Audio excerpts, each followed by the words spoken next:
Bom, agora nós vamos falar sobre a estratégia de contratação. Não é sobre a contratação de pessoal propriamente dito, mas o formato que nós vamos adotar de contratação das pessoas que vão fazer a gestão do nosso projeto. Não só a gestão, né? Desde a execução até a coordenação e a supervisão. Vocês vão ver mais adiante que eu faço essa divisão aqui. Fica mais fácil de eu enxergar como que funciona a execução da obra. Acredito que, para quem tem menos experiência, essa clareza é muito importante, né? Que dentro do nosso projeto existe um pessoal de execução, existe uma coordenação e existe a supervisão. Dividindo dessa forma, fica mais simples da gente poder contratar. E como que funciona essa contratação, né? De que maneira que isso acontece e quais são as possibilidades de contratação? É isso que a gente vai ver agora aqui. Olha só, muito importante no início do seu projeto você separar um tempo para poder planejar e pensar nisso. Isso pode ter um impacto, inclusive, de custo, de dinâmica e velocidade de execução do projeto. Qual que vai ser a sua estratégia de contratação? Como que isso vai funcionar? Montar essa equipe é fundamental. Eu deixo isso bem anotado aqui no início do texto, né? Para que o empreendimento tenha sucesso, tá? Existem alguns formatos. A gente pode ter uma contratação de equipe 100% CLT. Não quer dizer que vai ser assim, tá, pessoal? Eu estou aqui explorando alguns tópicos junto com vocês. Praticamente não existe uma obra 100% CLT. Mas são possibilidades que a gente vai explorar junto aqui para a gente poder pensar no assunto. Então a gente tem uma contratação 100% CLT para tocar uma obra. A gente tem a possibilidade de terceirizar o projeto para uma construtora. Então eu não vou me meter na execução. Eu vou contratar uma construtora que vai vir fazer a execução do meu projeto. Eu tenho contratações via MEI, por exemplo. Eu posso contratar lá o microempreendedor individual, é uma possibilidade, né? Prestadores de serviço, que são empresas que prestam serviço, diferente de uma construtora. Você pode ter uma empresa, você pode contratar uma empresa para fazer a fundação, você pode contratar uma empresa de alvenaria, você pode contratar uma empresa para montar a laje, né? Isso é muito comum no mercado. E você pode fazer a combinação de várias abordagens, que eu acho que na próxima aula já eu vou falar a maneira que eu faço e a estratégia que eu utilizo é essa aqui, tá?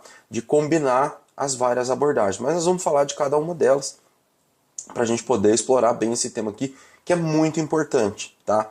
Cada formato de contratação tem a sua aplicação e os seus desafios. E é importante entender cada um deles para fazer a melhor adequação ao projeto. Por que eu falo de aplicação e desafios? Porque será que eu posso contratar o CLT 100% para fazer minha obra? É mais fácil? Tem implicações em contratar 100% CLT? Será que eu posso contratar só MEI? É mais fácil contratar só MEI ou só prestador de serviço? Então, todos eles têm... cada tipo de contratação dessa tem uma maneira em que você ganha e uma maneira que você acaba perdendo um pouco. Então, o interessante é combinar isso para a gente poder sempre estar no jogo do ganha, né? Para o nosso projeto ser o mais eficiente possível. Imaginando uma contratação 100% CLT, né, em que a gente contrata um CLT, é um modelo que traz muita segurança para a gente. Por quê? Porque você tem ali um valor fixo que você vai pagar para aquela mão de obra, já definida no contrato de trabalho. É o seu RH junto com o seu contador que vai fazer a gestão de folha de pagamento e dessa mão de obra do ponto de vista administrativo. Você tem o dia certinho do mês que você vai fazer o pagamento, é aquele pagamento exclusivo. Obra é uma maravilha, é bom, diferente de fábrica, porque é o horário certinho, você não precisa ficar fazendo hora extra em obras, planejar direitinho. Fábrica que tem bastante hora extra e tem que fazer aqueles controles de ponto e tudo mais, obra não precisa de nada disso. Consequentemente, fica fácil fazer a vinculação de INSS com o CNO da obra. Facinho dentro do CLT. Eu tenho CLT lá e isso roda maravilhosamente bem, né? No entanto, é mais uma contratação onde você tem muito CLT, é mais adequado para obras maiores. Tá? Por quê? Porque tem um monte de atividades, eu vou falar do eletricista, por exemplo. Uma obra pequena, eu digo uma obra pequena, vai até uns 40 apartamentos aí, é difícil você manter um eletricista CLT na obra, tá? Porque não tem demanda para um eletricista na obra. Tá? Numa obra, até 40 apartamentos aí, que eu já participei de obras assim, o eletricista, o trabalho dele é eventual. ele vem, presta serviço dele, vai embora, vai prestar serviço para outros clientes dele lá. Então, a gente precisa identificar quais são as atividades que têm demanda contínua durante a obra. Essas atividades com demanda contínua, e aqui está o hackzinho do CLT, essas atividades que têm demanda contínua, elas têm melhor desempenho dentro da CLT. Por quê? Porque o salário é fixo, porque o funcionário vai chegar, ele tem hora para entrar e para sair. Nós vamos ver os requisitos, né, que caracterizam uma contratação CLT. E aí, se a gente identificar um tipo de mão de obra assim, nós vamos contratar como CLT. Tá? Mas existem essas implicações aqui. Muita gente você não vai conseguir contratar como CLT. É difícil você ter uma obra que tenha, por exemplo, um serralheiro 100% dentro da obra. A não ser que seja um steel frame ou estrutura metálica. Mas uma obra de prédio, por exemplo, uma obra de casa, como é que você vai ter um serralheiro contratado CLT? O cara vai ficar lá parado sem ter o que fazer na obra, né? Mas é importante a gente saber disso, identificar na nossa obra quais são as atividades que estão na obra do início ao fim e fazer uma conta do que vale mais a pena. Eu contratar esse cara aqui CLT, eu contrato aqui um pedreiro que não é o melhor pedreiro do mundo, mas que para as atividades que eu vou ter aqui é uma atividade que é tranquila, né? Montar forma, montar caixa de escada, montar laje, por exemplo, são atividades que não requer um super pedreiro para fazer. Então você pode contratar ali um pedreiro que a gente chama de meia colher para poder fazer essa atividade, contrata a CLT que com certeza nesse cenário você vai estar ganhando. Outra coisa, ajudante de obra. Cara, não tem ajudante MEI. Você não consegue contratar ajudante MEI. Não existe essa atividade no MEI. De repente, você vai contratar um prestador de serviço, vai ficar mais caro. Então, um ajudante vale a pena ter um ajudante CLT. Toda obra precisa de ajudante geral. Então, você contrata lá 1, 2 ajudantes na sua obra como CLT que vai fazer serviços gerais, né? E aí vale a pena, o salário é reduzido, você consegue contratar bem um ajudante. Pô, a maioria dos ajudantes aí quer trabalhar de carteira assinada. Então você consegue contratar um bom ajudante com um valor razoável para poder atender a sua obra, tá? Uma outra possibilidade é a contratação de uma construtora. Então você vai lá contratar uma construtora e ela vai executar o seu projeto. Você não vai se meter, não é que você não vai se meter na execução, não é isso, mas facilita muito a gestão quando você transfere a execução para uma construtora, tá? O gerenciamento da equipe é muito mais fácil, a gente passa a ser, a gente se descola um pouco do operacional de execução e passa a fazer a gestão aqui, tá? A construtora assume lá a responsabilidade, mas é uma opção cara, porque a construtora ela tem que lucrar, então parte do seu lucro vai comprar essa comodidade de ter alguém ali fazendo essa execução. E aí cria-se uma nova atividade. Qual é a nova atividade?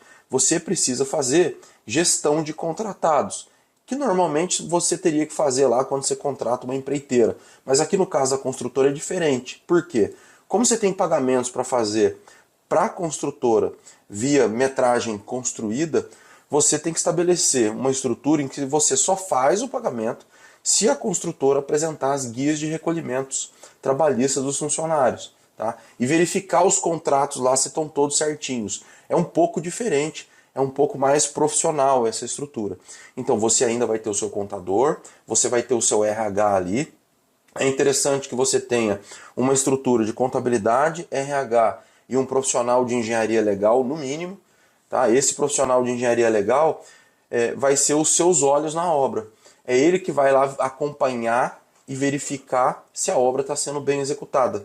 Eu tenho esse profissional aqui que me atende, é o mesmo que faz vistoria cautelar de vizinhança, que nós já falamos, é o mesmo que faz manual de uso e operação do prédio, é um profissional treinado para isso. Né? Então ele consegue fazer o acompanhamento via projeto, acompanhar cronograma e te avisando, não, cara, esse pagamento aqui eles vão alcançar na metragem que está, paga tanto.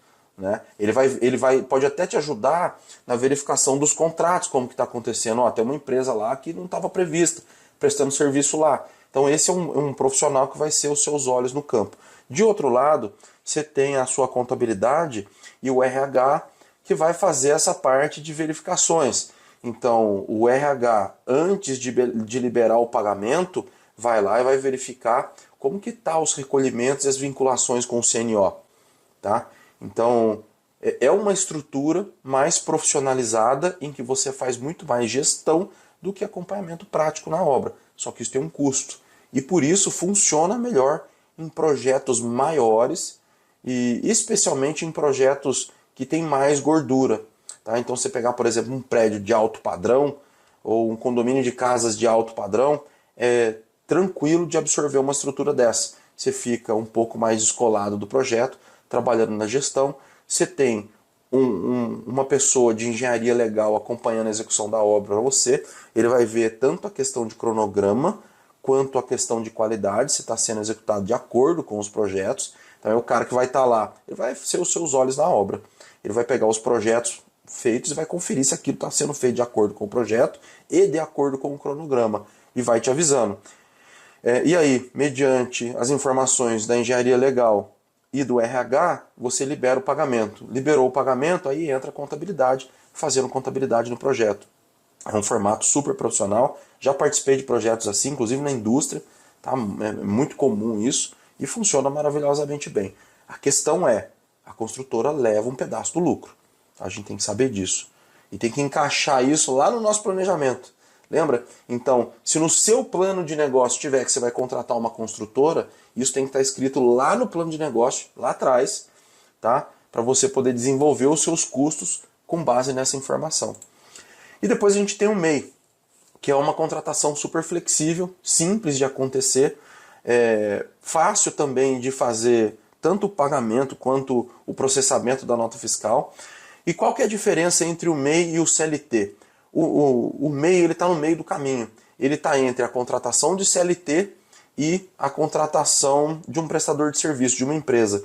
Esse é um ponto de vista meu, tá, pessoal? Não é uma coisa técnica estabelecida, não. Eu que entendo dessa forma porque fica mais fácil. Por que eu digo que tá nesse meio do caminho para a gente aí? Porque no caso do CLT, nós contratamos, nós pagamos, nós processamos os pagamentos dos tributos e tudo mais. Quando você contrata uma empresa, uma prestadora de serviço, uma empreiteira, a gente contrata, a gente paga, eles emitem a nota e eles fazem o processamento do pagamento deles lá com relação aos tributos trabalhistas.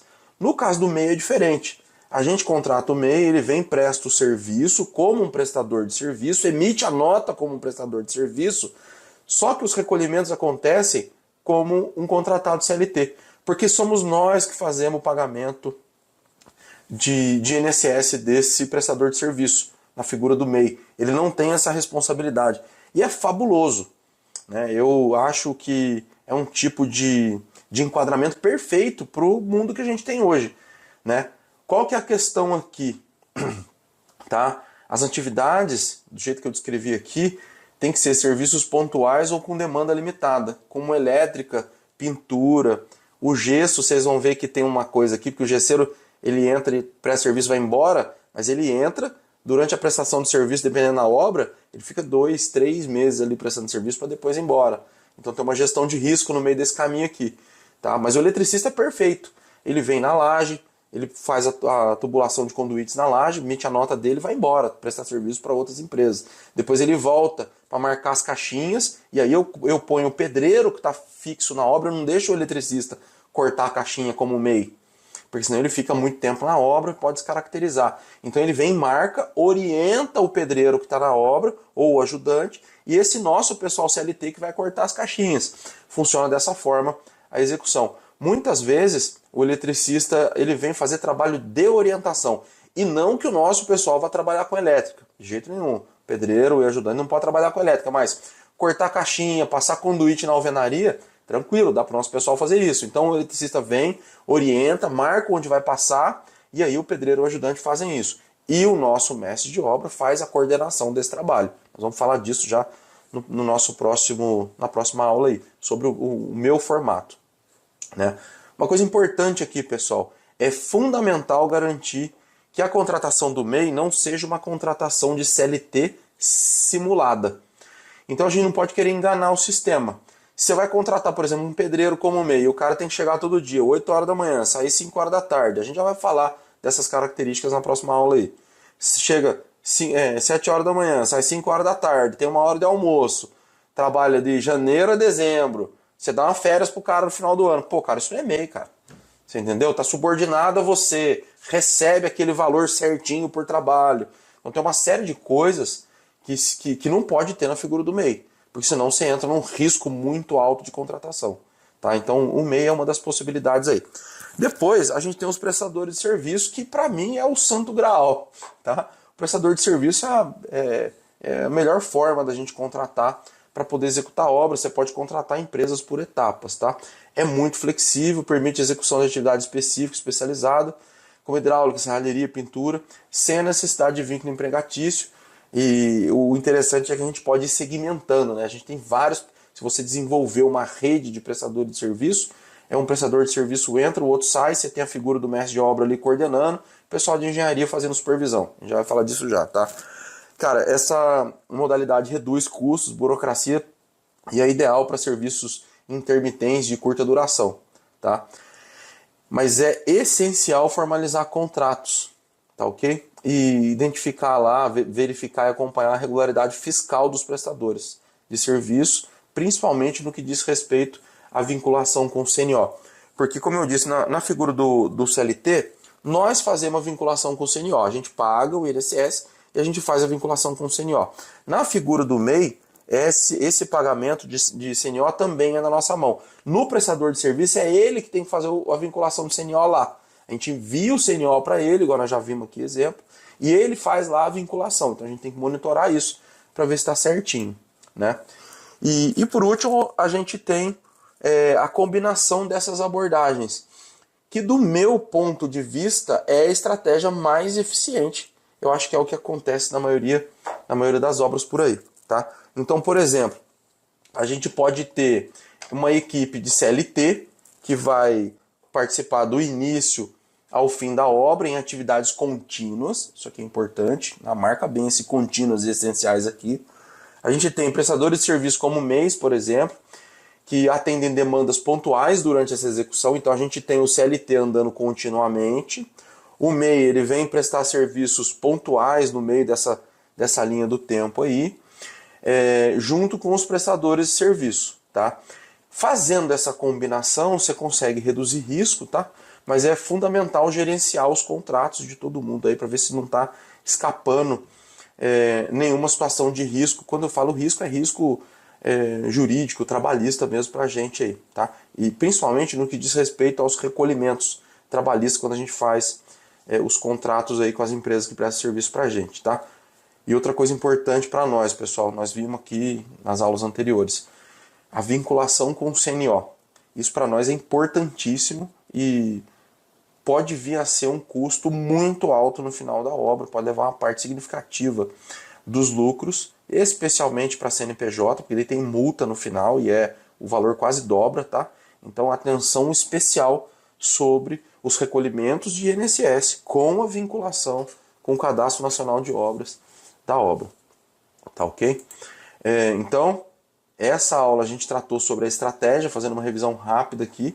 É importante você pensar nessa estratégia logo no início, já mapear essa mão de obra, né? Pô, quem é o eletricista, quem é o cara da hidráulica, quem é o cara da alvenaria, quem é um mestre de obras bom, a gente vai falar sobre o modelo que eu utilizo ali, a gente vai conseguir entender um pouco melhor, fazer uma conexão dessa estratégia com o que eu faço lá, eu vou falar um pouco mais sobre isso, tá bom?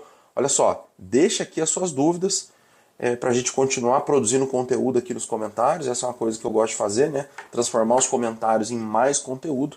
Por hoje era isso. Valeu, obrigado e até a próxima aula.